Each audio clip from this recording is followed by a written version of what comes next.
A gente volta agora a conversar com a economista-chefe da CM Capital, Carla Argenta. Restabelecemos a conexão, Carla, e falávamos antes do PIB, já que a expectativa também caiu. E agora o mercado, então, está aguardando que a economia cresça pelo menos 2%. Refazendo a minha pergunta anteriormente, dá para dizer que esse é o resultado da política mais contracionista ou ainda é cedo? Olha, eu acho que a política monetária contracionista ela tem um papel muito importante nesse processo, sim, mas ela não é a única responsável por isso, né? Além da política monetária, nós temos a política fiscal, que ela se mostra menos estimulativa no campo do nível de atividade. Nós estamos às vésperas aí de aprovar o orçamento de 2025 e não temos grandes surpresas em termos de política estimulativa. Então, esse pode ser um outro vetor por trás desses movimentos. Além disso, a expectativa do investidor e a expectativa do consumidor, que fomentam esse nível de atividade ao longo do tempo, elas também não estão mais tão positivas assim e não sugerem mais um consumo tão elevado. Acho que o conjunto da obra, que tem sim um dos seus vetores a política monetária, acaba sendo o grande responsável por esse movimento que nós vimos no Focus. Um outro destaque importante que também a gente observou essa semana é a reunião do Comitê de Política Monetária do Banco Central.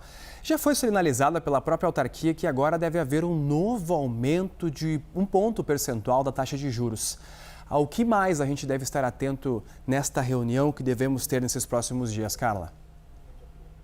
O mercado considera como certo esse reajuste, então não deve ter surpresa alguma em relação à magnitude. O foco, na verdade, se voltará para a interpretação do Banco Central sobre os indicadores que foram divulgados recentemente. Nós tivemos dados de atividade que mostraram um arrefecimento muito forte, inclusive justificam isso que nós vimos no Focus, né? E a interpretação do Banco Central sobre se isso resulta da política monetária e se é necessário manter uma dosagem tão restritiva assim ao longo de um tempo tão longo, né, ela deve concentrar as atenções do mercado nesse momento. Além disso, a interpretação sobre a inflação, que aí é menos dúbia, né? Nós temos dados mais consolidados e que não mostram uma diferença tão grande assim frente ao que nós vimos em outros momentos. Mas esses movimentos e a interpretação do Banco Central sobre a inflação também deve ser observada com muito cuidado pelo mercado. Então, eu destacaria esses dois pontos, nível de atividade e inflação. Mais uma questão por aqui, Carla. A gente pode esperar um novo direcionamento sobre as próximas decisões do BC ou o futuro ainda está incerto na visão da autarquia? O Banco Central promoveu o guidance na reunião de dezembro e tem caminhado conforme a sinalização que foi feita lá atrás, né? Só que esse guidance termina justamente nessa quarta-feira. O guidance é uma sinalização que ele procura trazer segurança e afastar nebulosidade para os investidores. Agora, diante de tantos elementos novos que mostram uma evolução bastante diferente da atividade, da inflação e da economia como um todo, promover outro guidance seria, de certa forma, uma redução dessa parcimônia que foi adotada pelo Banco Central. Então, eu entendo que a instituição ela deve sinalizar, sim, que continuará promovendo reajustes da taxa de juros, mas talvez ela não deva sinalizar qual é a magnitude ou por quantas reuniões subsequentes a instituição fará isso. Ela deve ficar mais voltada para a janela de indicadores que será divulgada, e aí sim, a partir da análise desses dados, que precisa de fato ser mais acurada nesse momento, promover alguma sinalização bem mais branda nesse momento. Bom, um outro assunto que nos chamou muito a atenção durante essa segunda-feira foi o vazamento de dados de usuários do Pix.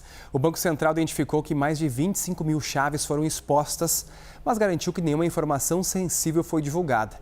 Mas agora fica aquela questão, Carla, como que os afetados vão ficar sabendo sobre este vazamento? Quem lá teve os dados expostos, como que vai ser notificado pelos canais oficiais? Olha, acho que esse movimento ele não deve acontecer, né? Deve ficar restrito à instituição que acabou passando por esse processo, mas eu acho que o importante aqui é mencionar que o Pix ele ainda é um meio muito seguro e continua sendo um meio muito seguro de transacionar dinheiro e recursos financeiros de modo geral, né? Então essas informações que elas acabaram vazando, elas são informações que de forma alguma colocam as pessoas físicas, né, em risco, colocam em risco os recursos que estão aplicados nessas instituições financeiras e que são protegidos por ela, e o Pix continua sendo uma ferramenta muito importante de transacionar esses recursos e também continua sendo uma ferramenta muito segura. Né? Agora, a forma como isso será feito, dado que foi uma instituição especificamente que aconteceu, né? Aí eu precisaria observar quais são os passos e as diretrizes que o Banco Central promoverá e dará para essa instituição, algo que não nos foi divulgado até o momento. E existe alguma forma de a gente conseguir se proteger de possíveis novos vazamentos de dados? A forma que nós conseguimos nos proteger é as que são amplamente conhecidas, né? Como isso diz respeito à segurança da instituição, a pessoa física ela não tem muito como se proteger desse vazamento de dados, mas ela pode se proteger de eventuais acessos, né? Uma vez que nós tenhamos contas clonadas, cartões clonados, etc., que são movimentos que já são conhecidos, né, pelas pessoas físicas. A forma de reduzir os impactos negativos, caso isso venha a acontecer, é justamente deixando o limite, né, das suas transações, do seu cartão de crédito bastante estreito dentro dessas instituições, e aí promovendo a ampliação desse recurso sempre que você for utilizar de fato, ou fazer uma transação um pouco maior. Então, a redução desses limites sempre é algo muito aconselhado pelos educadores financeiros para que não tenhamos problemas significativos no futuro.